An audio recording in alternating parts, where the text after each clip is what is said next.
The Pacific Ocean was black glass at 0200 when the siren screamed. Elias Wolfe stood barefoot on the Coronado sand with 182 other men and one woman, their breath fogging in the January chill. Hell Week had begun. "Get wet and sandy." Instructor Knox's voice cracked like a whip. They sprinted into the surf. The water hit like 1,000 knives. Elias felt his heart stutter, then hammer harder, as if it wanted to punch its way out of his chest and run, home to Oregon, where his little sister still slept under the quilt their mother never finished. But he had promised that quilt would one day cover a child of his own who would never know hunger. Promises like that don't let you quit. Beside him, Serafina Quinn, Sarah, gasped as the wave slapped her face. She was smaller than most, but her eyes held winter storms. She locked eyes with Elias for half a second. No words, just a nod that said, "I'm not ringing that bell either." They ran out, dropped, and rolled in the sand until they looked like sugar-coated ghosts. Then back into the water. Again. The cold crawled inside the bones and set up camp.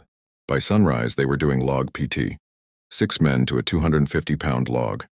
Their boat crew, Crew 7, had the oldest, most splintered log on the beach. Grayson Hale took the front position without asking. He was born for this, son of Vice Admiral Hale, legacy written on his shoulders like a target. But when the log came down on his neck the third time, Elias saw his jaw tremble. "Switch!" Mateo Calder called, sliding under the log with a grin that didn't belong in hell. "Come on, babies, Mama needs her beauty sleep." Laughter, thin and desperate, rippled through them. It was the only warmth they would get for 5 days. That night they sat in the freezing surf for hours, linked arm in arm, singing through chattering teeth because Instructor Knox said their voices were weak. Sarah's voice rose clear and steady above the men's, an old Irish lullaby her grandmother taught her. Elias had never heard anything more beautiful or more terrible. When she finished, the ocean itself seemed to listen. At 0300, the medical truck took the first quitter, then another. The bell rang 3 times, bright metallic final. Each ring was a gunshot to the soul. Elias looked at the sand. 3 sets of footprints gone forever. He tightened his grip on Sarah's freezing hand under the water. She squeezed back. "We're still here." Tuesday bled into Wednesday without a single minute of sleep. They carried boats on their heads until collarbones bruised purple. They crawled through mud that smelled of rot and diesel. They ran with rucks so heavy the straps cut skin. Elias's mind began to fracture. He saw his mother's face in every wave, heard her begging him not to leave her alone. Hallucinations, the gift of Hell Week. During Around the World PT, Mateo collapsed. His lips were blue, his eyes rolling back, hypothermia. The instructors dragged him to the warming tent. Elias felt something inside him crack. Mateo was the laughter. If he was gone. Sarah dropped beside Elias in the sand. "He'll be back," she whispered, though her voice shook. "He's too stubborn to quit." But when the medics carried Mateo away on a stretcher, he didn't look back. The bell stayed silent, but it might as well have rung. Grayson, who never showed weakness, suddenly screamed at Instructor Knox. "This is insane. You're going to kill us." Knox stepped close, nose to nose.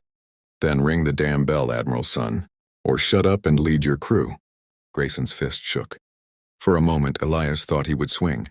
Instead, he turned, picked up the log alone, and screamed until his voice shredded, lifting it again and again while the rest of them watched in stunned silence. That night they lay in the surf again. The instructors hosed them with ice water. Elias's body convulsed so hard he bit his tongue bloody. Beside him, Sarah stopped shivering, a danger sign. He wrapped his arm tighter around her. "Sarah, talk to me." "I'm so tired, Eli," she whispered, using the nickname no one else dared. "Tell me about your grandmother's house," so he said through chattering teeth. She did. Voice fading, she spoke of peat fires and wool blankets and songs in Gaelic. He memorized every word because if they died here, someone had to carry her story. When the sun rose, Mateo walked back onto the beach. No stretcher, no blanket, just that same reckless grin, though his eyes were glassy. "Told you bastards I wasn't done," he croaked. The crew roared, the first real sound of life in days. 38 men had quit in the night. Crew 7 was still whole. Elias saw his father, dead 10 years, standing at the edge of the surf, shaking his head in disappointment. Grayson heard his mother crying every time the boat slammed down on his neck. Sarah whispered apologies to a little brother who wasn't there. They were sent on a 14-mile timed run in boots soaked with seawater and blood. Blisters burst, skin sloughed off, but quitting pace meant the whole crew failed. Halfway through, Grayson stumbled and fell. His knee buckled, old football injury. He tried to stand, collapsed again. Elias and Sarah dropped beside him. "Leave me," Grayson rasped. "I'll only slow you." "Shut up," Sarah snarled. She and Elias hauled him up, one arm over each of their shoulders. Mateo took Grayson's ruck without a word. They ran like that for 7 miles, 3 bodies moving as one. Mateo ahead calling cadence in a voice raw as sandpaper. When they crossed the finish line with 8 seconds to spare, Instructor Knox didn't smile, but his eyes flickered something that might have been pride. That afternoon they faced steel pier, hours of brutal exercises on a metal grates while instructors sprayed them with fire hoses. The cold was so deep it burned.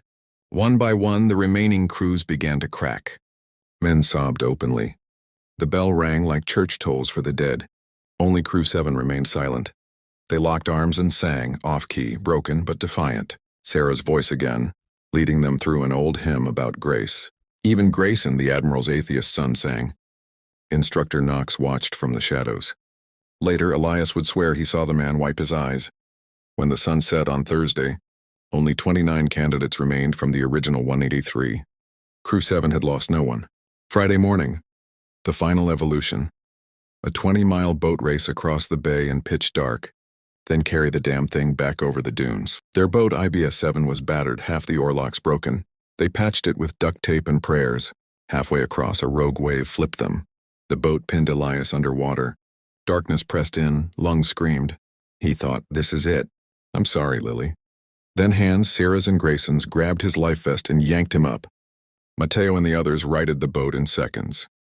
No one spoke. They just climbed back in and paddled harder. They came in second to last, but they finished. When they carried that broken boat over the final dune at dawn, the sky bled gold and crimson.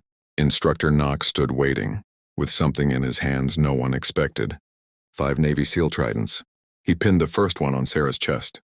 Her hand shook so hard she couldn't return the salute. Then Grayson, then Mateo, then the others.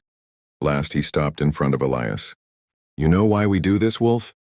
Knox asked quietly. Elias couldn't speak. His throat was raw from salt and screaming and 5 days without sleep. "We do it," Knox said, "because the world needs people who won't quit when it hurts this bad.